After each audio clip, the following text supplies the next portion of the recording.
Hello friends, मेरा नाम आमिर खान।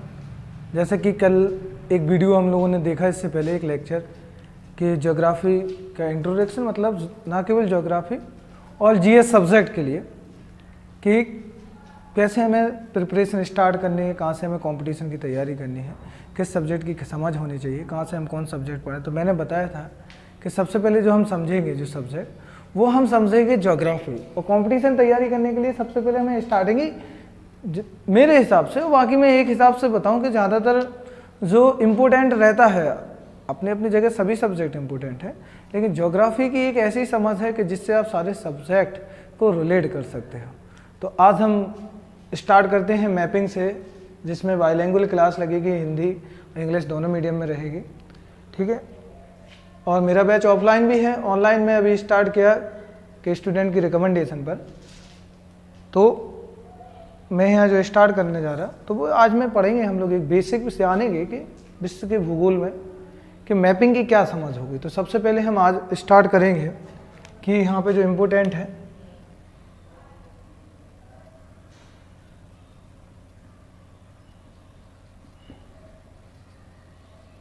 विश्व महाद्वीप पीए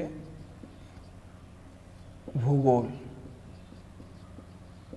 वर्ल्ड कॉन्टिनेंटल ज्योग्राफी।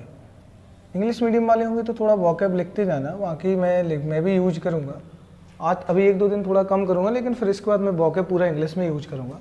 तो वर्ल्ड कॉन्टिनेंटल ज्योग्राफी में सबसे पहले हमें जानना है बेसिक टॉपिक में, पहला टॉपिक रहेगा हमारा एशिया। एशिया पढ़ेंगे हम, फिर हम Europe, Africa,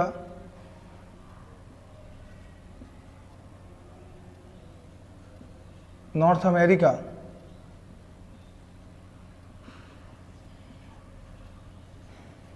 south America,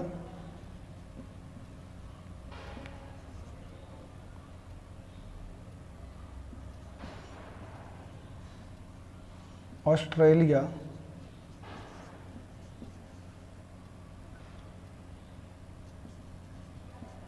Antarctica, और अभी एक और नया जो डिस्कवरी किया है, जो नया वाला अभी डिस्कवर हुआ है, वो है आपका ज़ीलैंडिया, जो 2008 में इसको डिस्कवर किया गया है, और वो आपका है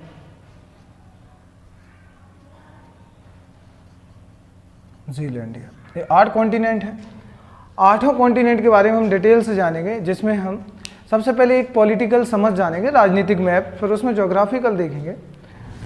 ज्योग्राफिकल देखने के साथ साथ उसमें हम स्पेशली जो देखना है हमें, और इसमें और क्या क्या चीज़ें देखना है, इतनी चीज़ें जानने के बाद कि एशिया महाद्वीप, Europe, Africa, north America, south, Australia, Antarctica और ज़ीलैंडिया, ये चीज़ें जानने के बाद फिर हम स्पेशल इसमें समझेंगे कि जैसे एशिया पढ़ेंगे तो एशिया की पूरी मैपिंग समझेंगे, इसके आसपास वाटर बॉडी कौन सी है, कौन से मतलब इसके समुद्र से घिरा है, किन किन चीज़ों से घिरा है, ये सब चीज़ें जानेंगे। इसके बाद हम इसमें जो स्पेशल हमें देखना है कि यहाँ पे हम आपके पर्वत है, पठार है, नदियाँ हैं, झीलें हैं, ये चीज़ें समझेंगे। कौन कौन सी कंट्री इंपॉर्टेंट हैं, क्या उनका हिस्टोरिकल बैकग्राउंड रहा, वो भी हम डिस्कस करेंगे अपने मैप के साथ में, और ये सब चीज़ें हम इसमें आगे देखेंगे। इसमें मैं स्पेशली एक टॉपिक की बात करूं, बाकी तो हमें पढ़ना तो सभी कुछ है, लेकिन स्पेशली मैं एक टॉपिक पढ़ाता हूं जो आपका ये रहा ऑस्ट्रेलिया। ऑस्ट्रेलिया एक ऐसा महाद्वीप है, और एक इसको इकलौता ऐसा महाद्वीप है जो पूरा एक ही प्लेट पर बना हुआ है, एक ही प्लेट पर, सिंगल प्लेट है, जिसे महाद्वीप और देश दोनों की संज्ञा दी जाती है। इसके साथ में जो पूरा स्पेशली जो इसके बगल के जो कंट्री हैं, जो क्वेश्चन आजकल एग्जामों में इसका पैटर्न कुछ ज़्यादा आ रहा है, जैसे कि इसमें हमें स्पेशली मैं बात करूं ऑस्ट्रेलिया की, कि ऑस्ट्रेलिया में हमें क्या क्या देखेंगे, तो मैं स्पेशली बता दूं अलग से कि ऑस्ट्रेलिया में हम क्या क्या पढ़ेंगे। ऑस्ट्रेलिया, तो ऑस्ट्रेलिया को थोड़ा बहुत ज़्यादा डिस्कस करेंगे अच्छी तरह से, ठीक है, जिसमें ऑस्ट्रेलिया और न्यूजीलैंड रहेगा, और मेलानेशिया, माइक्रोनेशिया, पोलिनेशिया, इसमें आपका न्यूजीलैंड आ जाएगा,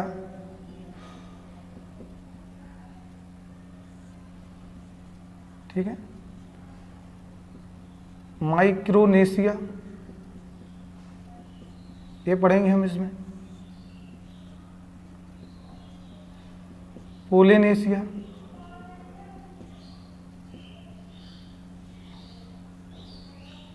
ठीक है, माइक्रोनेशिया है और आपका इसमें पोलिनेशिया है और इसमें एक है आपका मेलेनेशिया, एक इसमें स्पेशल कौन सा है, मेलानेशिया। तो इसमें एक और चीज़ देखेंगे हम, मेलानेशिया। इतने पार्ट में इसको पढ़ेंगे।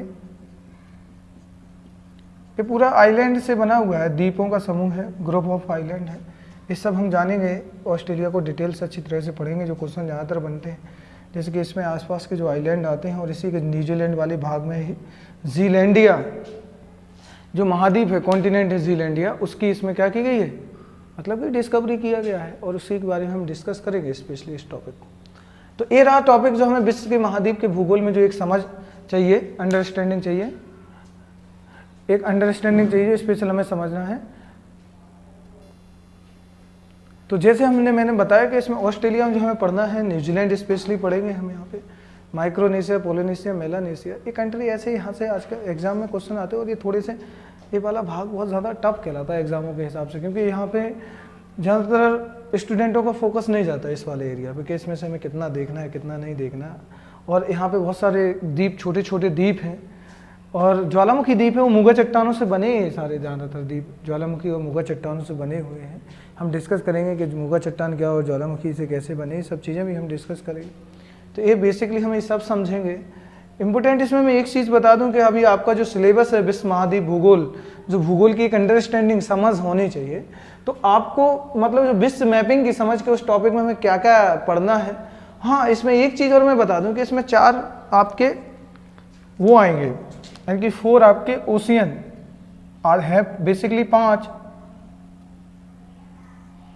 ओशियन है बेसिकली। भी अंटार्कटिका वाला भाग आएगा, नीचे अंटार्कटिका है, इसके नीचे जो एक कॉन्टिनेंट भी है और एक ओशियन की भी संज्ञा देते हैं, लेकिन बेसिकली उससे इतना ज़्यादा नहीं रहता इम्पोर्टेंट। लेकिन हमें 4 जो पढ़ने हैं वो आपका पहला रहेगा पैसिफिक,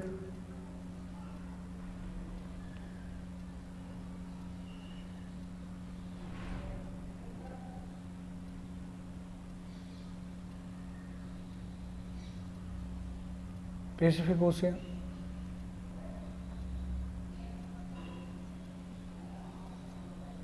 और आपका आएगा एटलांटिक,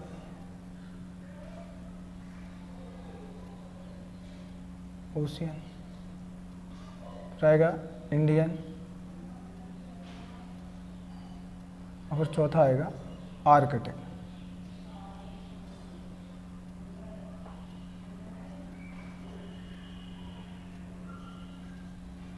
आर्कटिक ओशियन, तो ये हम 4 इसमें स्पेशली समझेंगे। ये ओशियन के बारे में पढ़ेंगे, लेकिन ये वाला टॉपिक हम स्पेशली समुद्र विज्ञान में पढ़ेंगे, कवर करेंगे। लेकिन यहाँ पे मैं एक बेसिकली जिस प्रकार से 8 महाद्वीप के बारे में बताऊँ, लेकिन जीलैंडिया में कुछ इतना कोई डाटा नहीं है, बाकी इसमें समझ लेंगे कि जीलैंडिया की संज्ञा दी क्यों, एक महाद्वीप की शर्तें क्या होती हैं पूरी होने के लिए, महाद्वीप की शर्तें क्या होती हैं बनने के लिए, ठीक है। तो ये चीज़ स्पेशली हमें, तो महाद्वीप की एक शर्तें क्या होती है बनाने के लिए, तो वो हम समझ लेंगे कि महाद्वीप है जैसे जीलैंडिया, तो इसको क्यों कहा गया, तो अंतर्राष्ट्रीय विज्ञान के हिसाब से देखा जाए तो इसको क्या नाम देते हैं, सारे साइंटिस्टों ने मिलकर इसे महाद्वीप की संज्ञा क्या दी, क्या क्या शर्तें पूरी करता है, तो वो भी हम समझेंगे। ये 4 महासागरों में जैसे कि आपका प्रशांत महासागर है, अटलांटिक महासागर है, और हिंद महासागर और आर्कटिक महासागर, ये हम सब समझेंगे इसको, ठीक है। बाकी मैं बोला कि अभी लिखने में कोई प्रॉब्लम नहीं, बाकी आप मेरे साथ साथ नोट्स बनाना जो मैं बोल रहा हूँ उसको, क्योंकि सारी चीज़ें पॉसिबल नहीं है लिखना है यहाँ, कि मैं फैक्ट भी लिखूँ कॉन्सेप्ट भी बताऊँ, वो पॉसिबिलिटी नहीं है। तो आपको ये चीज़ यहाँ ध्यान देनी है स्पेशली, ठीक है। अब हम आते हैं इसमें, ये रहा आपका सिलेबस, ये अलग से लिख लेना, अलग से नोटबुक में ये चीज़ें आपको शो करनी है कि ये पढ़ेंगे हम। और आज हम चलते हैं स्पेशल हम टॉपिक पे, और हम आते हैं वर्ल्ड की मैपिंग पे। ये रहा आपका सिलेबस जो आप लोगों ने लिख लिया होगा, फिर हम आगे चलते हैं इसमें। मैपिंग पे बताऊंगा कि कौन चीज़ कौन सा क्या है।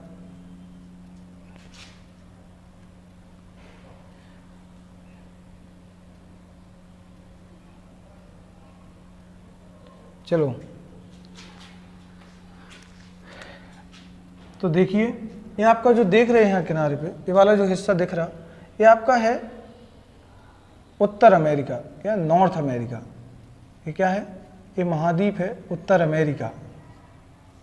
ये नीचे है जो आपका, ये आपका साउथ अमेरिका या दक्षिण अमेरिका, ठीक है। इसके बाद आप ये वाला देख रहे हैं, ये अफ्रीका है आपका, ये वाला क्या है आपका, अफ्रीका है। ये वाला हिस्सा यूरोप कहलाता, और ये आपका एशिया, और ये हो गया आपका ऑस्ट्रेलिया,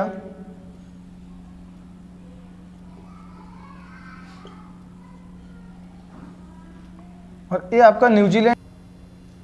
तो ये ऑस्ट्रेलिया, ऑस्ट्रेलिया के नीचे न्यूजीलैंड है, ठीक है। तो इसको हम पढ़ेंगे, इसी के ये वाला जो पार्ट दिया है, ये वाला, इसी वाले भाग को जीलैंडिया की संज्ञा दी गई है, तो ये भी हम समझेंगे। और ये हमारा इंडिया हो गया। ये है बेसिकली 7 महाद्वीप है, मतलब एक 8वां जीलैंडिया है ऑस्ट्रेलिया के बगल से। सबसे बड़ा अगर क्षेत्रफल के हिसाब से बात करूँ मैं महाद्वीप होगी, तो सबसे बड़ा महाद्वीप है आपका एशिया। सेकंड नंबर पे जो आता है वो आपका अफ्रीका है, और थर्ड नंबर पे नॉर्थ अमेरिका, और फोर्थ नंबर पे आपका साउथ अमेरिका। फिफ्थ पे आपका अंटार्कटिका, यहाँ नीचे वाला हिस्सा जो है आपका अंटार्कटिका है। यहाँ आप बेसिकली लिखना चाहो तो यहाँ लिख लेना कि अंटार्कटिका महाद्वीप, नीचे अंटार्कटिका है 5वें नंबर पे। 6वें पे आपका यूरोप आएगा, 7वें पे ऑस्ट्रेलिया है, और 8वें पे आपका जीलैंडिया आ जाएगा। तो ये रहा आपका मैपिंग के मतलब उसके हिसाब से, क्षेत्रफल के हिसाब से। अब मैं आता हूँ इसमें आगे के, इसमें बेसिकली ओशियन बता दूँ कि कौन ओशियन कहाँ पड़ता है। तो ये जो हिस्सा दिख रहा है अफ्रीका और ऑस्ट्रेलिया के बीच में, तो जो हिस्सा है ये वाला इंडियन ओशियन, मतलब कि हिंद महासागर। क्या है? हिंद महासागर, इसी को बोलते हैं इंडियन ओशियन, ठीक है। अब आप ये वाला जो हिस्सा देख रहे हो, ये ऊपर अलास्का है जो यूएसए के कंट्रोल में है, मतलब यूएसए का 49वां राज्य है, स्टेट है। और जो नॉर्थ अमेरिका का भाग है, किसका भाग है? नॉर्थ अमेरिका का भाग है, और स्पेशली जो कब्जा इसके ऊपर है वो अमेरिका का है। तो ये वाला जो हिस्सा कहलाएगा, ये आपका कहलाएगा पूर्वी प्रशांत महासागर, और वो वाला हिस्सा कहलाएगा पश्चिमी प्रशांत महासागर। तो बेसिकली यहाँ पे आपका पैसिफिक ओशियन आएगा, क्या आएगा? प्रशांत महासागर आएगा, ये वाला पैसिफिक ओशियन, ओशियन कहलाएगा, ठीक है। तो 1 और 2 इधर आपका, अगर ऊपर मैं बता दूं, ऊपर जो आएगा यहाँ पे रसिया के ऊपर वाले भाग में, ये वाला यहाँ पे आएगा आपका आर्कटिक महासागर। क्या आएगा?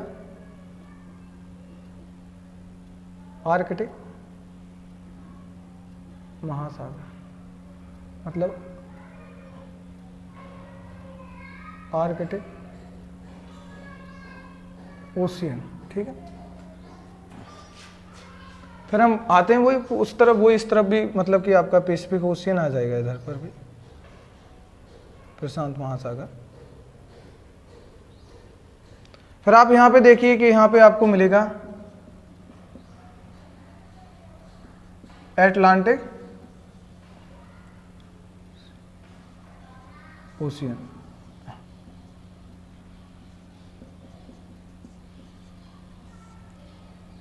अटलांटिक महासागर, ठीक है। अब मैं यहाँ पे बता दूं, बस यहीं पे क्वेश्चन पुटअप होना हो जाते हैं कि क्वेश्चन बनते कैसे। इंपॉर्टेंट तो यही है कि क्वेश्चन पूछेगा कैसे। देखिए आप यहाँ पे, अभी मैंने एक्स्ट्रा कुछ भी नहीं बताया, एक बेसिक अंडरस्टैंडिंग बताइए कि कौन चीज़ कहाँ है। वो क्वेश्चन सीधा पूछेगा आपसे, अफ्रीका और ऑस्ट्रेलिया के महाद्वीप के बीच में कौन सा महासागर है या कौन सा वाटर बॉडी है जो इन दोनों को जोड़ती है और अलग करती है। तो आपका कौन सा है? Indian ocean. क्वेश्चन होगा नॉर्थ अमेरिका या फिर साउथ अमेरिका, ऐसा पूछ देगा, उत्तर अमेरिका या साउथ अमेरिका के बीच में या अफ्रीका के बीच में कौन सी वाटर बॉडी? तो अटलांटिक महासागर। तो इस प्रकार के क्वेश्चन बनते हैं। जो क्वेश्चन का यहाँ पे पूछने का तरीका है ना, एकदम मैपिंग से। आजकल जो स्पेशली यूपीएससी के एग्जाम्स हैं जितने भी, चाहे सीडीएस हो, एनडीओ, असिस्टेंट कमांडेंट हो, आईएएस हो, XYZ और भी एग्जाम्स है, चाहे स्टेट सिविल सर्विस हो, तो आजकल एग्जामों में कुछ अलग तरीके से पूछा जा रहा है। तो आपको ये तो पहले बेसिकली अंडरस्टैंडिंग होनी चाहिए कि इसमें हमें देखना क्या है।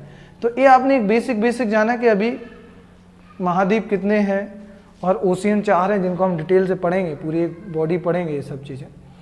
फिर इनके बारे में बहुत, मैं अभी यहाँ पे कोई आपको भौतिक भूगोल नहीं पढ़ाने वाला कि बिग बैंग थ्योरी या विस्थापन सिद्धांत अल्फ्रेड वेगनर का या फिर महाद्वीपीय सिद्धांत, प्लेट टेक्टोनिक थ्योरी, ये सब चीज़ें अभी नहीं पढ़ाऊंगा। मैं पहले चाहता हूँ कि आप पहले एक मैपिंग सीख लो यहाँ पे, जो आपकी मैपिंग होगी स्पेशली। तो जब आपकी मैपिंग आपको समझ में आ जाएगी यहाँ पे स्पेशल, कि मैपिंग का मतलब ये रहा कि आपको मानचित्र की अंडरस्टैंडिंग हो जाएगी ना, तो चीज़ें फिर आपको समझने में और आसानी होगी। और यही आपको करना है यहाँ पे। जैसे अब मैं यहाँ पे आगे चलता हूँ, ये तो मैंने आपको बता दिया बेसिक है क्या, इम्पोर्टेंट क्या है, कि आज मैं जो आपको बताऊंगा कि यही बताऊंगा कि मैपिंग में आपको इम्पोर्टेंट क्या क्या चीज़ें देखनी है, कैसे चीज़ें देखनी है, कितना आपको अंडरस्टैंडिंग करना है, इम्पोर्टेंट बस वही रहेगा आपके लिए। ठीक है, अब मैं आता हूँ आपके आगे, थोड़ा सा चलता हूँ आपके साथ। ठीक है, आगे जाता हूँ मैं आपके साथ। ये आपने देखा कि 4 ओशियन हैं, 7 कॉन्टिनेंट है, महाद्वीप देखे, इनके हम एक एक चीज़ एक टॉपिक बाई टॉपिक पढ़ेंगे। नॉर्थ अमेरिका अलग से पढ़ेंगे, साउथ अमेरिका अलग से पढ़ेंगे, ये चीज़ें हम स्पेशल अलग से देखेंगे। अब हमें इसमें जो देखना है कि स्पेशली अब हम इसमें और क्या चीज़ें देख सकते, क्या क्या चीज़ें एग्जाम के हिसाब से रिलेवेंट हो सकती हैं, इंपॉर्टेंट सोच सकते हैं हमारे लिए। जैसे मैं और आपको नाम बता दूं बेसिकली, जैसे आप यहाँ पे देखिए, यहाँ पे है आपका जो बीच में जो हिस्सा दिखा रहा है, ये आपका कहलाएगा मेडिटेरियन सी। इसे बोलेंगे भूमध्य सागर, और इंग्लिश में बोलते हैं इसको मेडिटेरियन सी। क्या है? भूमध्य सागर। क्वेश्चन सीधा पूछ लेगा कि यूरोप और अफ्रीका के बीच में या कौन सी वाटर बॉडी है जो अलग करती है, या कौन सी जल संधि है, या कौन सा जल वाला भाग है जिनको अलग करता है, या कौन सा है जो जोड़ता है, तो वो आपका है भूमध्य सागर। फिर इसके बाद आप यहाँ पे पोर्शन देखोगे, इस वाले पोर्शन पे, यहाँ पे ये वाला पोर्शन जो है, ये आप नीचे आओगे, यहाँ पे रेड सी है। क्या है यहाँ पे? रेड सी, इसी को लाल सागर बोलते। ठीक है, यहाँ पे इस वाले हिस्से पे अदन, गल्फ ऑफ अदन, मतलब अदन की खाड़ी, अदन खाड़ी। मैं आज वाटर बॉडी बताऊंगा बस। और ये जो बीच में हिस्सा है, ये वाला ऐसे करके, ये वाला जो हिस्सा है बीच में, इसे बोलते हैं बाब अल मंडेब।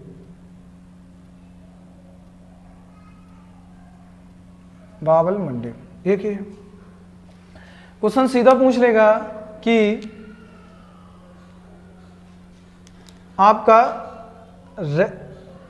रेड सी और अदन की खाड़ी को कौन सी जल संधि है जो जोड़ती है? तो कौन सी जल संधि है? आपकी बाब अल मंडेब है। इसके बाद देखिए यहाँ पे कि ये जो आपको दिखाई दे रहा है, जो भाग, ये वाला हिस्सा इंपोर्टेंट, ये वाला जो हिस्सा आपको दिखाई दे रहा, ये वाला जो हिस्सा दिखाई दे रहा है, मैंने जो बनाया बीच में, स्पेशली इसकी बात कर रहा, ये यहाँ पे जो कंट्री है, ये वाला इतना वाला हिस्सा, ये मिस्र है, इंग्लिश में इजिप्ट बोलते। और ये जो हिस्सा है इसको कहते हैं सिनाई प्रायद्वीप। क्या बोलते हैं इसको? सिनाई प्रायद्वीप। और इंग्लिश में बोलेंगे इसको सिनाई पेनिनसुला। क्या बोलेंगे इंग्लिश में? सिनाई पेनिनसुला बोलेंगे। इसी वाले भाग को काट करके इस भाग को क्या किया गया? काटा गया है, और यहीं से एक नहर निकाली गई है किनारे किनारे से, ये वाली। और इस नहर बहुत इंपॉर्टेंट है, और इस नहर का नाम है स्वेज नहर। कौन सी नहर है? स्वेज नहर। स्वेज कैनाल है, और ये 1869 में ये कंप्लीट हो गई थी, और ये खोल दिया गया था। और ये अपने जो जल मार्ग है उसके लिए बहुत इंपॉर्टेंट है। पहले क्या होता था कि यूरोप से कोई अगर जहाज आता था या कोई व्यापारिक यात्री आता था, तो पूरा अफ्रीका को घेर करके आता था, जो इसमें काफ़ी टाइम चला जाता था हमारा। एक अप्रॉक्स में बताऊं, ऐसा कोई कंफर्म डाटा तो है नहीं, मान लीजिए 6 महीने लगता था। लेकिन जब से ये स्वेज नहर तैयार हो गई, तो ये तैयार हुई आपकी स्वेज नहर। यहाँ पे मैं लिखे देता डाटा, स्वेज नहर। इसका काम स्टार्ट हुआ था 1859 में, वर्क स्टार्ट, कंस्ट्रक्शन का काम मतलब प्रारंभ हुआ था, लेकिन कंप्लीट हुई 1869, मतलब कि 10 साल इसको कंप्लीट होने में लग गए। 10 साल में ये बनी, और यहाँ से जो इतना मार्ग तय कर करके जो लोग आते थे, व्यापारी, जो ब्रिटिशर थे, पुर्तगीज थे, या डच थे, फ्रेंच थे, जो आते थे इतना इंडिया व्यापार करने के लिए, अभी इनको कितना कम टाइम में इंडिया आने लगे। मतलब कि सीधा सीधा 4 महीने का टाइम बच गया। सिर्फ इससे सिर्फ 2 महीने का यहाँ से सीधा लिया एंट्री इनने। ये पुर्तगाल है, यहाँ पे ये पुर्तगाल है, स्पेन है, फ्रांस है, ये वाला ये पुर्तगाल है, ये यहाँ पे ये स्पेन है। यहाँ से अभी ऐसे घूम करके ये लोग आते थे, क्योंकि जब वास्को डी गामा भी आया था यहाँ से तो इस प्रकार से आया था पूरा ये घेर कर, और यहाँ से सीधा पहुँचा सऊदी अरब, और सऊदी अरब से फिर यहाँ पहुँचेगा अपना सीधा इंडिया नीचे वाले भाग में। तो यहाँ पे हमें मैं बता रहा कि सुएज नहर के बारे में कि यहाँ पे जो आया वास्को डी गामा सीधा यहाँ आ गया अपने इंडिया में। तो आपको यहाँ पे मैं जो एक मैं अभी पढ़ा नहीं रहा सब्जेक्ट, मैं पहले बोला मैं सब्जेक्ट को आपको समझ सिखाऊंगा, नजरिया कि देखना आपको कौन पोर्शन है, ठीक है। जैसे क्वेश्चन यहाँ से जो बनते, जैसे अफ्रीका महाद्वीप के यहाँ जो कंट्री है यहाँ पे कि कौन कौन से कंट्री है जिनका भाग भूमध्य सागर से लगता है, यूरोप के कौन कौन से कंट्री जिनका भाग भूमध्य सागर से लगता है, लाल सागर से लगता है। तो आप देखिए कि एक सुएज नहर का पार्ट और बन गया, वो सीधा पूछेगा आपसे कि सुएज नहर किन किन भाग को जोड़ता है, तो रेड सागर मतलब कि लाल सागर और भूमध्य सागर, रेड सी और मेडिटेरियन सी को जोड़ता है, तो ये आपका भाग इंपोर्टेंट हो जाएगा। तो क्वेश्चन जो पूछने का इसका तरीका है, कैसे पूछेगा, क्या क्या पूछेगा, ये सब चीज़ें हमें देखनी है।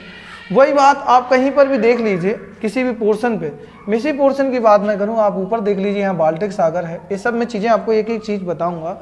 मैं आज आपको एक चीज़ जो बताना चाहता था यहाँ कि मैप में हमें देखना क्या है, कितना चीज़ें इंपॉर्टेंट रहेंगी, कौन पोर्शन इंपॉर्टेंट रहेगा हमारे एग्जाम के हिसाब से। बाकी अभी यहाँ पे बहुत सारी चीज़ें हैं, यहाँ पे आपका ब्रिटेन है, ये आपका आइसलैंड हो गया, ये ग्रीनलैंड है जिस पे डेनमार्क का कब्जा है, ये उत्तर अमेरिका है, मतलब उत्तर अमेरिका पूरा महाद्वीप है, आपका कनाडा रहेगा, यहाँ पे यूएसए है, और ये आपका ये मैक्सिको है, ये मैक्सिको की खाड़ी है, ये कैलिफोर्निया है। ये दक्षिण अमेरिका में 13 कंट्री है, मैं एक चीज़ें पूरा डिस्कस करूंगा। ये पूरा ब्राज़ील है, इसका सबसे बड़ा देश ब्राज़ील है, ये भी चीज़ें हम डिस्कस करेंगे। और ये जो जुड़ता है पनामा स्थल संधि के द्वारा जुड़ता है, नॉर्थ अमेरिका मतलब कि उत्तर अमेरिका को दक्षिण अमेरिका से जो जोड़ा जाता है वो आपका जोड़ा जाता है पनामा स्थल संधि से। फिर मैं बात करूँ, ये मेडागास्कर है जो एक समय पे अफ्रीका का कभी भाग हुआ करता था, तो इसका भाग है, ऐसे ऑस्ट्रेलिया, ये सब चीज़ें हम देखेंगे एक एक करके। ये एशिया है, ऐसे आप यहाँ पे देखो कि रसिया जो ये जो रूस है, ये जो आपका यहाँ पे रूस कंट्री है ऊपर, जो यूएसए मतलब उत्तर अमेरिका से जुड़ा है, यहाँ पे क्या है जुड़ा हुआ है, और जो जुड़ा हुआ है वो जुड़ा है बेरिंग जल संधि से। किससे जुड़ा हुआ है? बेरिंग जल संधि द्वारा, बेरिंग जल संधि द्वारा जुड़ा है। तो ये सब चीज़ें हम डिस्कस करेंगे एक एक इम्पोर्टेंट। तो यहाँ मैं आज बताने का मेरा जो पर्पज़ था यही था आपको कि कैसे पढ़ना है, सब्जेक्ट की कैसी समझ चाहिए और क्या बताना चाहिए। तो यहाँ पे मैं एक एक चीज़ टॉपिक बाई टॉपिक डिस्कस करेंगे, यहाँ पे एक एक चीज़ करेंगे। ये तो मैंने एक हल्का सा ओवरव्यू दे रहा, अभी पढ़ा नहीं रहा मैं टॉपिक को। नॉर्थ अमेरिका पढ़ेंगे डिटेल से, साउथ अमेरिका पढ़ेंगे, अफ्रीका पढ़ेंगे, एक एक चीज़ डिटेल से पढ़ेंगे। ये हल्का ओवरव्यू था मेरा, अभी और आगे आएंगे, मैं आगे कंटिन्यू रहूँगा। देखते हैं फिर आप लोग कब तक रहते मेरे साथ, तो वो इम्पोर्टेंट रहेगा। और आगे मिलते हैं हम लोग नेक्स्ट वीडियो में, और देखने के लिए धन्यवाद। और हाँ, एक चीज़ और इन्फॉर्मेशन देना चाहता हूँ, हम बहुत जल्दी CDS और असिस्टेंट कमांडेंट UPSC PSC के लिए साइंस के लेक्चर भी स्टार्ट होने वाले हैं, और जो टीचर आने वाले हैं वो उन्हें 25 साल का एक्सपीरियंस है, काफ़ी एक्सपीरियंस है, और एक प्रोफेसर हैं वो, और MSc बॉटनी से हैं। सर आएंगे तो जल्दी से जल्दी आपके साइंस के लेक्चर भी स्टार्ट होंगे। यहाँ पे आपको ज़्यादातर लेक्चर स्टार्ट मिल जाएंगे आपको, ज़्यादातर एग्जाम को सिविल सर्विस और डिफेंस के एग्ज़ाम को फोकस किया जाएगा, बाकी सारे एग्जाम्स देखे जाएंगे। ओके, वीडियो देखने के लिए थैंक यू, धन्यवाद।